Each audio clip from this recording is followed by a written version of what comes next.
Or by resolution, a small city, or a large one if they don't want to do it, but a small city that's too small as an aggregator can delegate the authority to the County Board of Supervisors to act as their aggregator on the basis of that resolution. So essentially having the political will between, in terms of the region, in terms of both the counties and the cities is really a critical part of that, is what you're saying. Exactly. To create more flexible political and legal arrangements to enable communities where there's buy-in to do it without creating 3 years of self-torture like we had to go through. Right.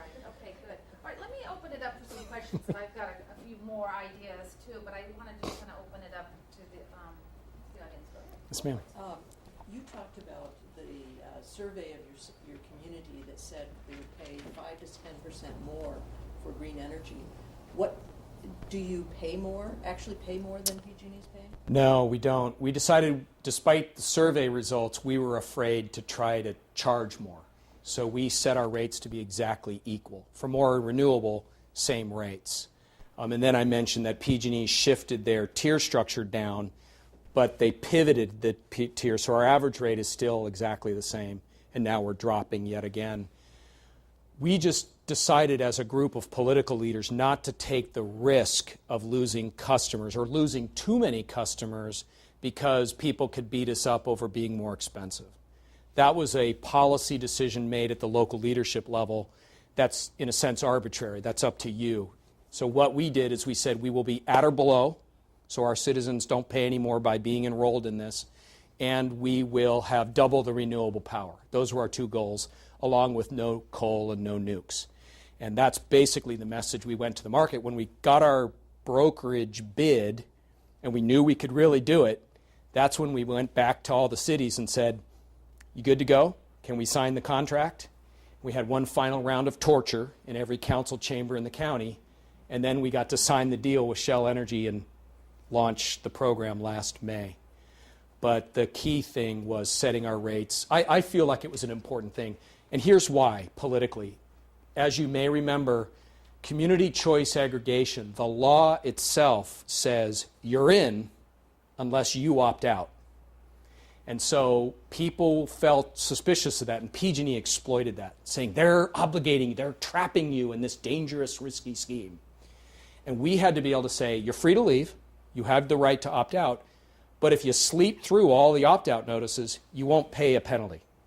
So we felt politically that was critical, even though the survey results said otherwise. In the end, we found out that our customers are fairly price insensitive. They don't really care. In fact, we've got a large number of customers that are paying an extra premium, like me, to get in early for 100% renewable, the deep green product. That's 100% renewable. So the survey was informative, but we made a different political decision because of the combat we saw coming. You know, the power market isn't always calm and even. And one of your slides said that your contracts go out, I think, five years. Are you concerned that you might reach a point after that time where the market is doing something crazy and you won't be able to actually get power at the same sort of favorable rate that you have up to this time? And have you thought about ways to hedge that, and are you hedging that risk? Two main ways of hedging that. One is to stay vigilant during the entire 5-year period, getting other long and short-term contracts to hedge that kind of risk. It's like managing a portfolio in the stock market. You have some long positions, you have some shorts, you have different lengths of holds, and that's exactly what we're doing. So we've already substituted 8 megawatts of peak load power out of our current 25 megawatts of peak load. And so we're already well on the way of creating long-term contracts at guaranteed prices. The other critical feature of our first contract was 5 years with a set price. So we know exactly what we're getting, and we know how to manage against that price financially over the term. And what we'll do over time is we'll substitute away from that existing power through some local contracts, maybe some we even finance someday, but we'll have different lengths of time on those power purchase agreements to hedge just that kind of risk. It turns out now is a great time to be long on fossil, but of course we don't want much fossil. It's a great time to be short on hydro, because hydro, of course, varies a lot winter to winter.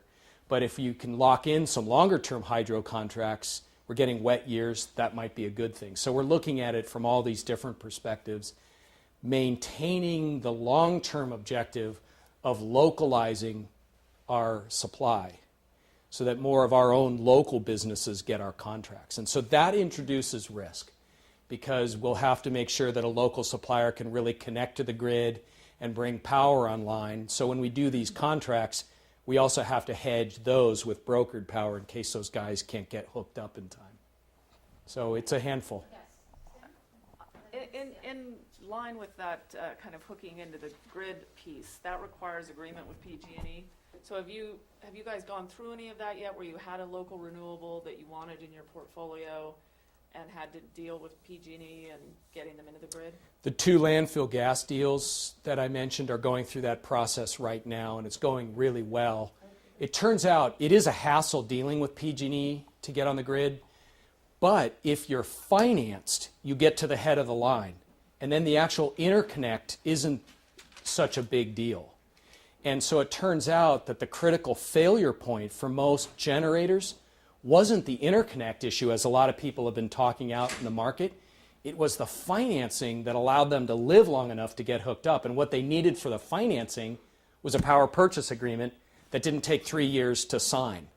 And that was the breakthrough. Just by being here, able to make a decision in 6 weeks instead of 3 years, these 2 guys are alive and well. And all indications are they'll be delivering power by the summer. And actually, that's 6 months earlier than we need it. So what we're doing now is, as a response literally to that, is we are, tomorrow night, we're taking the $10 early surcharge off of our deep green product so people can join the 100% renewable product on April 1st with no $10 premium. So we're going to try to enroll a whole bunch more customers, because we have 25,000 megawatt hours of landfill gas coming 6 months earlier than we thought. So far, so good. Liz, you had a question? I do. I was curious if you've made any kind of best guess estimates of how much you can produce locally for energy independence, your maximum capacity for local generation, and how soon would that happen? This is a great talking point. Sam will remember this. If I'm not mistaken, you actually worked on some of this analysis. Back in 06 or 07, we did a renewable potential analysis. Turns out Marin County alone, with its weather, has 8 times the potential to generate renewable power than our entire load. So we have an 8 times coverage ratio is what I call it. And it's from a variety of sources, from tidal power to wind to solar, et cetera. So since it's 8 times larger than our entire load, and we would never do that, although, actually I'll come back to this wild tangent for you. I start to get wild-eyed with opportunity. But our prospects of actually utilizing, our business plan wants about 40% of our load in 10 years to be coming from intra-county generation resources, and we're very confident that we'll exceed that goal.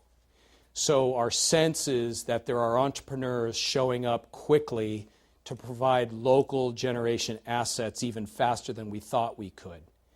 For example, we created a feed-in tariff program, and our board approved that at the December board meeting. And so we'll pay up to a megawatt of power on a basic, simple feed-in tariff contract. And that's generating a lot of interest. We have an RFP out for 20 megawatts of new power that will substitute the brokered power, or maybe use for the next phase, depending on what it is and how it can be built. But the bottom line is we know we have plenty of